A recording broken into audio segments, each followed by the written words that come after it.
Hi guys! Welcome back to my mini vlog. Last Sunday అయితే మా Ajay market నుంచి fish అయితే తీసుకొచ్చాడు. చాలా డేస్ అవుతుంది ఫిష్ తినక అనంటే అయితే తెచ్చాడు. ఇక ఈ ఫిష్‌తో పాటు అయితే తను చికెన్ కూడా తెచ్చాడు.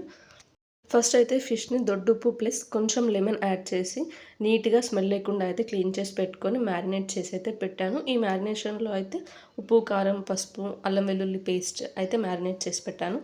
ఇక నెక్స్ట్ చికెన్‌ని కూడా సేమ్ ఇంగ్రీడియెంట్స్ వేసి మ్యారినేట్ చేసి పెట్టాను. ఇలా మ్యారినేట్ చేసి పెట్టుకున్న తర్వాత ఫస్ట్ అయితే ఫిష్ కర్రీ కుక్ చేయడం స్టార్ట్ చేశాను. నెక్స్ట్ అయితే చికెన్ కర్రీ చేయడం స్టార్ట్ చేశాను. 2 ఒకేసారి స్టార్ట్ చేశాను ప్రిపరేషన్ నేనైతే. రెండింటి ప్రిపరేషన్ అయితే కంప్లీట్ అయిపోయింది. మరి చికెన్ ఫిష్ ఉంటే ఏం బావుంటుంది? దానికి పక్కన సైడ్ డిష్‌గా పూరి కానీ, చపాతీ కానీ ఉంటే బావుంటుంది కదా! ఇక అందుకనైతే చపాతీ చేశాను ప్లస్ పూరి చేశాను. కానీ మా అజయ్‌కైతే ఈ పూరి చాలా ఇష్టం. అందుకని ఫస్ట్ పూరి ప్లస్ చికెన్ వేశాను. తనైతే చాలా టేస్ట్ ఉందన్నాడు.